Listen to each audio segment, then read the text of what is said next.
মাননীয় প্রধানমন্ত্রী পদত্যাগ করেছেন। আমরা একটা সুন্দর একটা ইন্টারিম গভর্নমেন্ট ফর্ম করে আমরা দেশ পরিচালনা করব।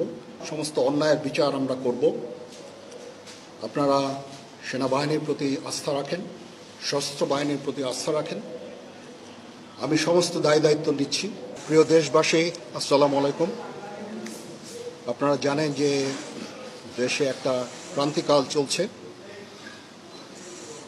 আমি সমস্ত রাজনৈতিক দলের নেতৃবৃন্দকে এখানে আমন্ত্রণ করেছিলাম। ওনারা এখানে এসেছেন। আমরা একটা সুন্দর আলোচনা করেছি। সেখানে আমরা সিদ্ধান্ত নিয়েছি যে একটা ইন্টারিম গভর্নমেন্ট আমরা ফর্ম করব এবং ইন্টারিম গভর্নমেন্টের মাধ্যমে এদেশের সমস্ত কার্যকলাপ চলবে।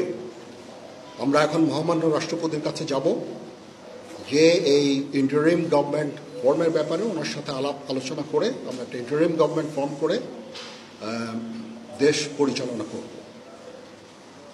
আমি আপনাদের কথা দিচ্ছি, সমস্ত হত্যা, সমস্ত অন্যায়ের বিচার আমরা করব।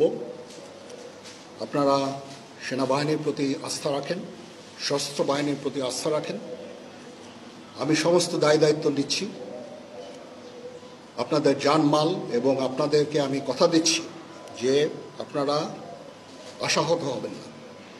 ইনশাল্লাহ আপনাদের যত দাবি আছে সেই দাবিগুলো আমরা পূরণ করব এবং দেশে একটা শান্তি শৃঙ্খলা ফিরিয়ে নিয়ে আসব। আপনারা আমার সাথে সহযোগিতা করেন। দয়া করে আর এই ভাঙচুর, হত্যা, মারামারি, সংঘর্ষ এগুলো থেকে বিরত হন। আমি নিশ্চিত যে আপনারা যদি আমার কথা মতো চলেন, আমাদের সাথে যদি একসাথে যদি কাজ করি আমরা, নিঃসন্দেহে আমরা একটা সুন্দর পরিণতির দিকে আমরা অগ্রসর হতে পারব। আপনারা দয়া করে আমাকে সাহায্য করেন।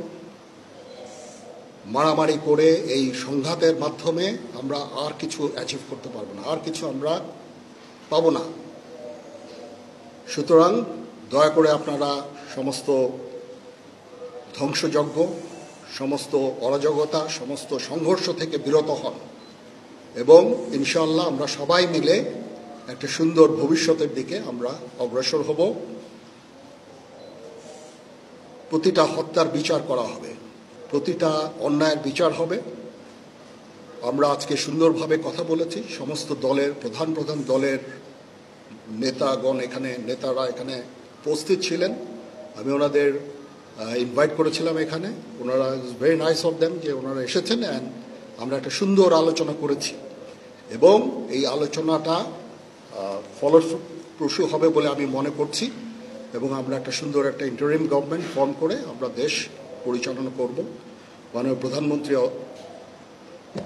পদত্যাগ করেছেন এবং এখন একটা ইন্টারিম গভর্নমেন্ট ফর্ম করে আমরা আমাদের কার্যক্রম পরিচালনা করব। আপনারা একটু ধৈর্য ধরেন, আমাদের কিছু সময় দেন।